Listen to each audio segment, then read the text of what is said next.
Hi hello welcome back to my channel.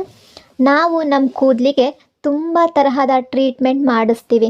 ಅದರಿಂದ ನಮ್ಮ ಕೂದಲು ತುಂಬಾ ಡಲ್ ಆಗಿ ಫ್ರಿಝಿ ಆಗಿ ಕಾಣ್ತಾ ಇರುತ್ತೆ. ಹೇರ್ ತುಂಬಾ ಡ್ರೈ ಆಗಿಬಿಟ್ಟಿರುತ್ತೆ. ನಾನು ಹೇಳೋ ಹೇರ್ ಪ್ಯಾಕ್ನ ಅಪ್ಲೈ ಮಾಡೋದ್ರಿಂದ ನಿಮ್ಮ ಹೇರ್ ತಿಕ್ಕಾಗಿ ಲಾಂಗ್ ಆಗಿ ಸ್ಮೂತಾಗಿ ಆಗುತ್ತೆ.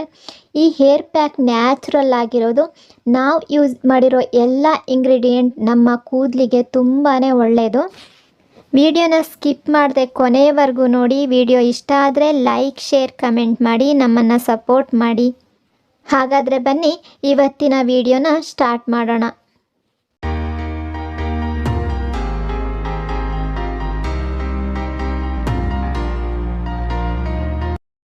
ಮೊದಲಿಗೆ ನಾನಿಲ್ಲಿ ಕರ್ಡ್ನ ತಗೊಂಡಿದ್ದೀನಿ. ನಿಮ್ಮ ಹೇರ್ ಲೆಂತ್ ಎಷ್ಟಿದೆ ಅಷ್ಟು ಕರ್ಡ್ ತಗೊಳ್ಳಿ. ಕರ್ಡ್ ಹೇರ್ನ ತುಂಬಾ ನರಿಷ್ ಮಾಡುತ್ತೆ, ಸ್ಮೂತ್ನೆಸ್ನ ಹೆಚ್ಚಿಸುತ್ತೆ. ನಾನಿಲ್ಲಿ ಇದ್ರ ಜೊತೆ ಒಂದು ಎಗ್ನ ತಗೊಂಡಿದ್ದೀನಿ. ಎಗ್ ವೈಟ್ನ ಸೇರಿಸ್ಕೋಬೇಕು. ಮೊಟ್ಟೆ ಬೇಡ ಅಂದರೆ ಸ್ಕಿಪ್ ಮಾಡ್ಕೋಬಹುದು. ಇದರ ಬದಲು ಆಲಿವ್ ಆಯಿಲ್ ಸೇರಿಸ್ಕೊಳ್ಳಿ. ಇದಕ್ಕೆ ನಾನೀಗ ಭೃಂಗರಾಜ್ ಪೌಡರ್ನ ತಗೊಂಡಿದ್ದೀನಿ. ಭೃಂಗರಾಜ್ ಪೌಡರ್ ನಮ್ಮ ಹೇರ್ಗೆ ತುಂಬಾ ಒಳ್ಳೆಯದು. ನಮ್ಮ ಕೂದಲು ಬೆಳೆಯೋದಕ್ಕೆ ಇದು ತುಂಬಾ ಹೆಲ್ಪ್ ಮಾಡುತ್ತೆ. 2 ಸ್ಪೂನಷ್ಟು ಭೃಂಗರಾಜ್ ಪೌಡ್ರನ್ನ ತಗೊಂಡಿದ್ದೀನಿ. ನೆಕ್ಸ್ಟ್ ನಾನಿಲ್ಲಿ ಸೀಗೆಕಾಯಿ ಪೌಡ್ರನ್ನ ತಗೊಂಡಿದ್ದೀನಿ. ಸೀಗೆಕಾಯಿ ಪೌಡ್ರು 1 ಸ್ಪೂನಷ್ಟು ಸಾಕು. ಸೀಗೆಕಾಯಿ ಪೌಡ್ರು ಕೂಡ ನಮ್ಮ ಹೇರ್ಗೆ ತುಂಬಾ ಒಳ್ಳೆಯದು. ಇದನ್ನು ಈಗ ಚೆನ್ನಾಗಿ ಮಿಕ್ಸ್ ಮಾಡ್ಕೊಳ್ಳಿ. ಈ ರೀತಿ ಪೇಸ್ಟ್ ಕನ್ಸಿಸ್ಟೆನ್ಸಿಯಲ್ಲಿ ಬರಬೇಕು.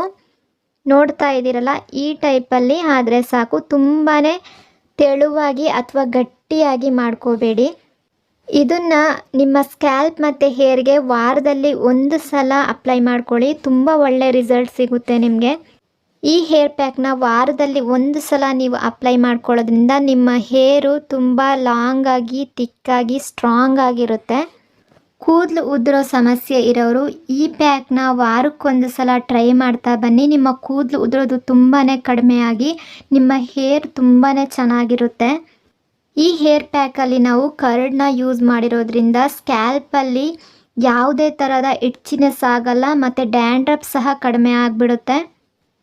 ಈ ಹೇರ್ ಪ್ಯಾಕ್ ನಿಮಗೆ ಇಷ್ಟ ಆಗಿದೆ ಅಂದ್ಕೊಂಡಿದ್ದೀನಿ. ಮತ್ತೆ ಇನ್ನೊಂದು ಒಳ್ಳೆ ವಿಡಿಯೋದೊಂದಿಗೆ ಮತ್ತೆ ಬರ್ತೀನಿ. ವಿಡಿಯೋನ ಕೊನೆವರೆಗೂ ನೋಡಿದ್ದಕ್ಕೆ ಥ್ಯಾಂಕ್ ಯು ಸೋ ಮಚ್. ಅಲ್ಲಿವರೆಗೂ ಟೇಕ್ ಕೇರ್.